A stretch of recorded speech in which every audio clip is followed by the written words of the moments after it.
Saludo en este lunes 19 de septiembre a Sergio Aguayo. Te dejaron solito, Sergio. Sí, buenos días. Sí, los extraño, pero también estoy contento de estar solo contigo. Estar solo en esta mesa. Bueno, pues con la ausencia de Denise Dresser, que no se sentía bien esta mañana, y con Lorenzo Meyer, que ya viene de regreso de un largo viaje, ya estarán por acá el próximo lunes. Pues muchos temas, Sergio. Yo te propongo que hagamos una revisión del caso Enrique Peña Nieto y sus diferentes fases de información de los últimos días y horas, porque hay varias cosas importantes en las que nos deberemos detener ahora que Peña Nieto ya dejó de ser gobernador del Estado de México.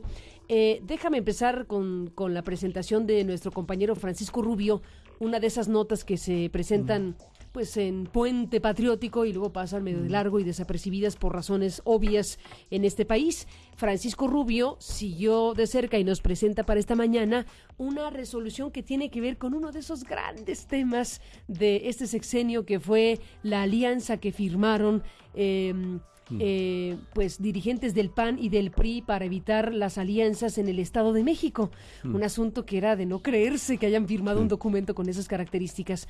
Pues se dio a conocer, como sabemos, aquel documento. César Nava, el presidente del PAN, Beatriz Paredes era la presidenta del PRI. Se dio a conocer ese documento donde se comprometían con el testimonio de honor de Fernando Gómez Montt, que era el secretario de Gobernación en aquel entonces, para evitar que alguien hiciera alianza entre sí y competirle obviamente al revolucionario institucional a cambio de algunas cosillas. El caso es que la exhibición pública del asunto, bueno, pues hizo que los ejes de la relación PAN-PRI se descuadraran y después se presentara un recurso formal que fue resuelto tiempo después, pues en lo que fue ya literalmente este puente patriótico que acaba de terminar. Francisco Rubio, para no perder el hilo de las cosas, esta mañana de lunes con la información. Francisco, buenos días, te saludo. ¿Qué tal? Muy buenos días, Carmen, Sergio, auditorio, un placer saludarlos. Y bueno, con voto unánime y con la inconformidad del PRD, los consejeros electorales del IFE declararon infundada la queja en contra del entonces secretario de Gobernación, Fernando Gómez Montt, y el aún gobernador, el exgobernador del Estado de México, Enrique Peña Nieto, luego de que fungieron, como tú bien lo mencionas, Carmen, como testigos de un acuerdo antialianzas para la elección mexiquense entre las dirigencias del PRI y del PAN. En la recapitulación de los hechos, Carmen, en los primeros días del mes de marzo del año pasado, el entonces líder nacional del PAN, César Nava, reconoció que firmó un acuerdo con su homóloga del PRI, Beatriz Paredes, el cual tenía como propósito que el tricolor en el Senado de la República aprobara la ley de ingresos en los términos que le envió el Ejecutivo Federal. A cambio, el blanquiazul se abstendría de ir en alianzas electorales, muy en particular en el Estado de México. Los testigos de honor de este convenio fueron el entonces secretario de Gobernación, Fernando Gómez Montt, con la representación del gobernador del Estado de México, Enrique Peña Nieto, el secretario de Gobierno de esa entidad, Luis Miranda. Escuchemos lo que dijo en ese entonces César Nava. Como es del conocimiento público, el pasado 21 de octubre del año 2009 fue aprobada en la Cámara de Diputados la Ley de Ingresos de la Federación. 8 días después, el día 29 de octubre, participé en una reunión con el secretario de Gobernación, Fernando Gómez Montt, y la presidenta del PRI, Beatriz Paredes, en las oficinas del secretario de Gobernación. Al día siguiente, 30 de octubre, fue firmado un acuerdo entre la presidenta del PRI y su servidor, teniendo como testigos al secretario de Gobernación, Fernando Gómez Montt, y en representación del gobernador del Estado de México, el secretario de Gobierno de dicha entidad. El asunto tuvo tal magnitud que incluso la entonces dirigente nacional del PRI, diputada federal Beatriz Paredes Rangel, en la tribuna de la Cámara de Diputados llamó al PAN a dejar atrás mentiras y especulaciones en torno al convenio firmado para impedir las coaliciones en el Estado de México para el 2011. Rechazó que en ese convenio con el PAN no estuvo vinculado el paquete fiscal del 2012. Escuchemos las palabras de Beatriz Paredes. Revalorar a la política para enfrentar la crisis, en lugar de denigrarla.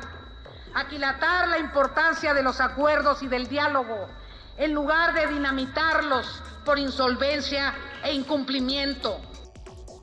Sin embargo, al vislumbrarse la posibilidad de que el PAN sí llegaría a acuerdos electorales en el Estado de México con el PRD, Fernando Gómez Mon presentó su renuncia primero al Comité Ejecutivo del Blanquiazul y posteriormente, aún como secretario de Gobernación, reconoció que fungió como testigo de honor en la firma de dicho acuerdo político con el PRI. Fernando Gómez Mon. ¿Qué responde el gobierno a esto? Voy a revisar en qué términos están dadas las acusaciones y las declaraciones. No he podido yo revisar las declaraciones de unos y otros. Lo que yo entiendo es que los documentos mostrados sí son auténticos. Y la firma que ahí aparece es la mía. ¿Está estampada su firma, señora? ¿Y usted? A ver, ¿en qué momento yo lo he negado? Pues así empezamos, ¿no? Pues por supuesto que mi firma está estampada ahí. ¿Firmó como secretario de Gobernación o como Fernando Gómez Mon, militante del PAN? Firmé como testigo de honor. Pero en realidad es secretario. Y le contesté que como testigo de honor. ¿Como militante del PAN? Como testigo de honor. ¿Es testigo de honor? Su pregunta espere una respuesta mía, no la que usted quiere.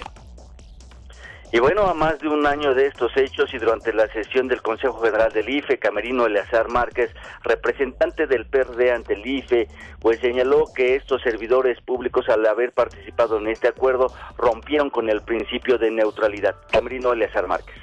Esto es fundamental porque en un Estado democrático y de derecho debe prevalecer la libertad para poder competir en igualdad de condiciones, sea en coalición o en alianzas. Nosotros, como Partido de la Revolución Democrática, seguimos apostando a que sea la competencia con los principios de equidad y libertad y certeza jurídica lo que sea el marco legal que nos lleve a una competencia, sobre todo equitativa. Por eso señalamos haberse involucrado personajes como el entonces secretario de Gobernación, violentaron también lo señalado por el artículo 134 de la Constitución, ya que carecieron de la neutralidad y de la imparcialidad.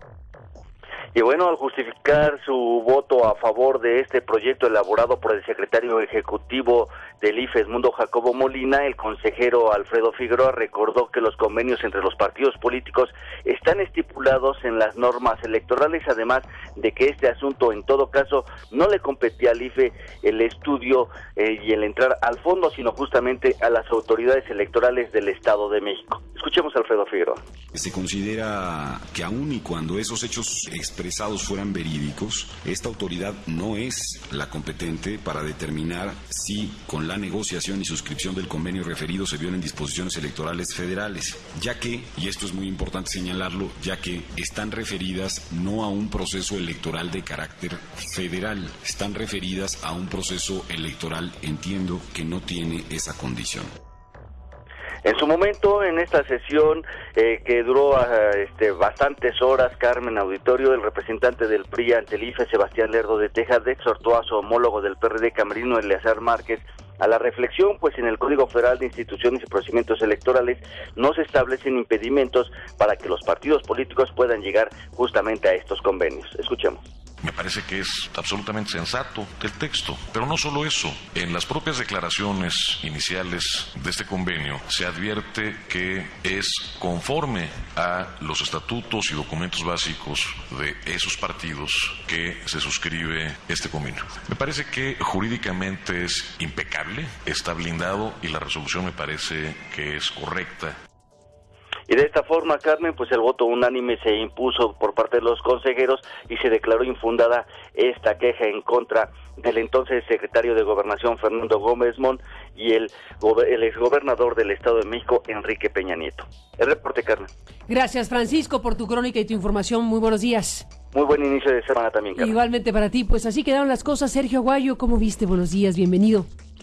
Mira, sobre las razones que tenía el PRI para buscar ese peculiar acuerdo insólito con el PAN, pues eran obvios en ese momento. No querían, ya se encontraban en la estrategia de evitar todo aquello que pudiera representar un obstáculo a la precandidatura o candidatura de Enrique Peña Nieto.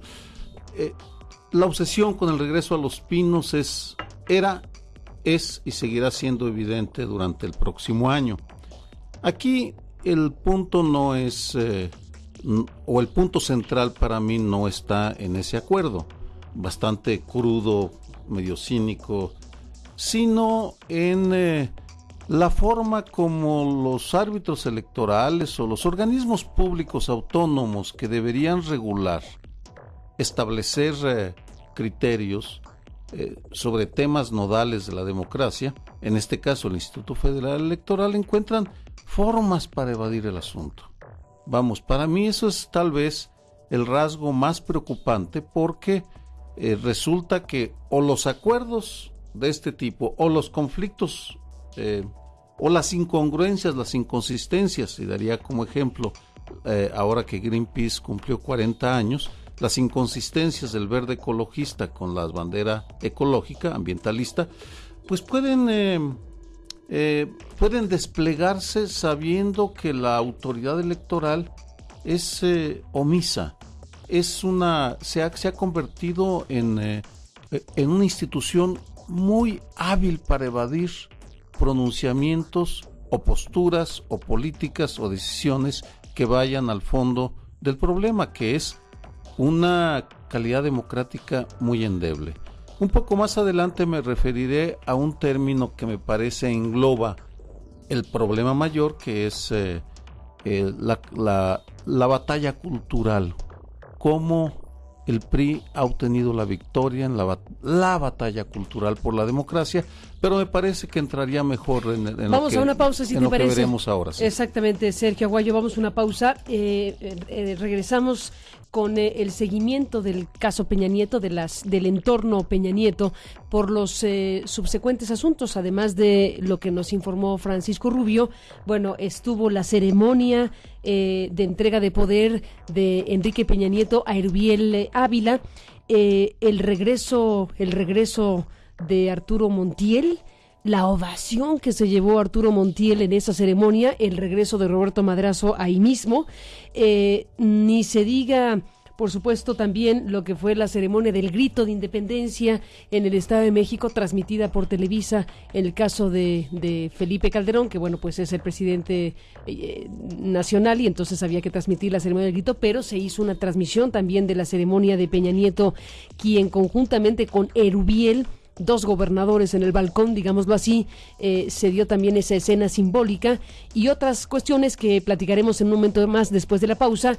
Hemos invitado a Genaro Villamil, Sergio, para que se incorpore a esta mesa. Genaro escribe un texto que está circulando en la revista Proceso que se titula La fuerza del pasado, el PRI, la fuerza del pasado, y alude, bueno, pues a los equipos priistas y sus jugadas prefabricadas que ya están en marcha, y bueno, pues toda una serie de elementos de análisis y de información que vale mucho la pena recuperar. Le agradezco a Villamil que esté en la línea telefónica y que se incorpore Sergio con nosotros para analizarlo. Después de la pausa, regresamos. MBS. Bueno, regresamos, Sergio, Genaro, sobre estos elementos de información. Genaro Villamil,